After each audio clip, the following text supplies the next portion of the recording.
নমস্কার, সবাই ভালো আছেন তো? কিছুক্ষণের আরও একটি নতুন ব্লগে আপনাদের সবাইকে স্বাগত। আজ আমাদের রেসিপি হচ্ছে গ্রাম বাংলার খুব সহজ আর খুব পরিচিত একটা রান্না, লাউ পাতার বড়া। চলুন তাহলে এটা শুরু করা যাক। আর এটার জন্য আমি নিয়েছি প্রায় 10টা মতন লাউ শাকের পাতা। এটা একদম ডগার দিক থেকে একটু বড় বড় পাতাগুলো নিয়েছিলাম। আর 2 কাপ মুসুর ডাল আমি ভিজিয়ে রেখেছিলাম ঘন্টা 2 আগে। এবার এর মধ্যে দিলাম 3টে কাঁচা লঙ্কা আর একটা রসুন, আর দিলাম বড় বড় 2টো পেঁয়াজের টুকরো। মানে আমার এখানে পেঁয়াজটা অনেক বড় ছিল, তাই আমি অর্ধেকটা দিয়েছি। আপনাদের যদি একটু ছোট সাইজের পেঁয়াজ বা মাঝারি সাইজের পেঁয়াজ থেকে থাকে তাহলে গোটাও দিতে পারেন। এবার এই সব জিনিসগুলোকে খুব ভালোভাবে মিক্সিতে পেস্ট করে নেব। এই যে রান্নাটা, এটা খুব ছোটবেলায় দেখতাম মায়েরা বানাতো, যখন অনেক সময় ঘরে ঠিকঠাক বাজার থাকতো না, ধরুন বাজার করে দেওয়ারও কেউ নেই, তো ওই সময় একদম ঘরোয়া জিনিস দিয়ে বেশ সুস্বাদু একটা খাবার। এই বড়াগুলো হলে এবারে গরমের দিনে অনেক সময় আমরা রাতের দিকে ওই পান্তা ভাত খাওয়া হতো, মানে ভাতের মধ্যে জল ঢেলে রাখা হতো দুপুরবেলা, সেই ভাতটা তার সাথে এই বড়াগুলো বেশ ভালো লাগতো। আচ্ছা, এখানে দিলাম 1/2 চামচের থেকে একটু বেশি নুন, আর কিছুই দেব না। এটাকে এবার পেস্ট করব।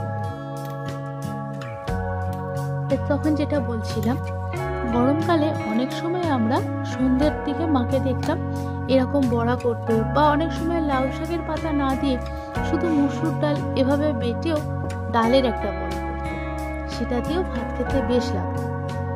আচ্ছা, এখানে আমি নিলাম 2 কাপ মতন বেসন, তাতে অল্প একটু হলুদ আর 1/2 চামচ মতন নুন, আর দিলাম খুব সামান্য একটু খাবার সোডা বা বেকিং সোডা। এটা দিলে একটু মুচমুচে হয় আর কি। আপনারা চাইলে এটা দিতেও পারেন, আবার নাও দিতে পারেন। এবার অল্প অল্প জল দিয়ে বেসনটা মেখে নেব বেশ ভালো করে। অনেকদিন পর আজকে এই লাউ পাতার বড়াটা করব। আসলে আমার মায়ের বাড়ির ওখানে মা দেখলাম এবছর আবার লাউ শাক বসিয়েছিল, দানা বসিয়েছিল আর কি। তা গাছগুলো হয়েছে, পাতাগুলো এত সুন্দর লাগছে দেখে ভাবলাম আজ সন্ধেবেলা এটা একটু বানাই। সন্ধেবেলা হালকা স্ন্যাক্সের মতন ভালোই লাগবে। এখন তো আমাদের মেয়েদের আর কেউ পান্তা ভাত দিলে খাবেও না, আমার কিন্তু বেশ লাগবে। কতদিন হয়ে গেছে জানেন, ওঠা আর খাওয়া হয়। আচ্ছা, বানানোর প্রসেসটা দেখালাম। পাতাটার এক কোণে ওই একটু ডাল বাটাটা দিলাম, দিয়ে পাতাটা দুদিক থেকে বেশ মুড়ে দিতে হবে। এই যে দেখছেন মুড়ে রাখলাম, এরকম মুড়ে প্রত্যেকটা পাতা একটা একটা করে বড়ার মতন করে রাখবো।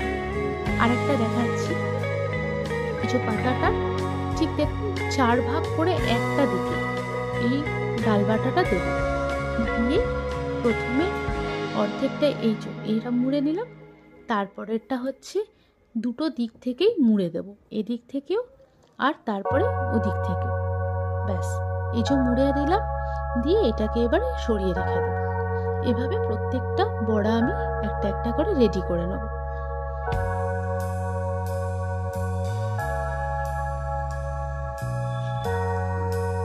এই যে প্রায় 10টা বড়াই বানানো হয়ে গেছে। এবার এগুলো আর কিছুই না, জানেন তো, ওই যে বেসনটা তখন গুলে রাখলাম, সেই বেসনটাতে চুবিয়ে চুবিয়ে ভেজে নিলেই হবে। তা তার জন্য প্রথমে একটা কড়াতে একটু তেল গরম করতে দিচ্ছি। তারপরে এই যে একটা বড়া নেব, নিয়ে বেসনে বেশ ভালোভাবে চুবাতে হবে। একটু সাবধানে, না হলে হয়তো খুলে যেতে পারে, তাই একটু সাবধানে এপার ওপার করে বেসন লাগিয়ে নিয়ে তারপর কড়াইয়ের মধ্যে দিলেই হবে। আর এটা কিন্তু খুব একটা ছাঁকা তেলে ভাজারও দরকার নেই, খানিকটা মাছ ভাজার মতন আর কি, একটু তেলটা দিলেই হবে। আর এটা না একটু লো ফ্লেমে বানাবেন যদি আপনারা বাড়িতে বানান তাহলে, কারণ এটা হাই ফ্লেমে দিলে কি হবে বলুন তো, ওপরটাতে বেশ সুন্দর রং হয়ে যাবে, ভাজা ভাজা হয়ে যাবে, কিন্তু ভেতরটা ওই যে বেসনটা না মুসুর ডালটা থাকছে, সেই মুসুর ডালটা কিন্তু ভালোভাবে সেদ্ধ হবে না। আর এই পুরো ভাজাটা করতে আপনার সময় লাগবে প্রায় 10 থেকে 15 মিনিট।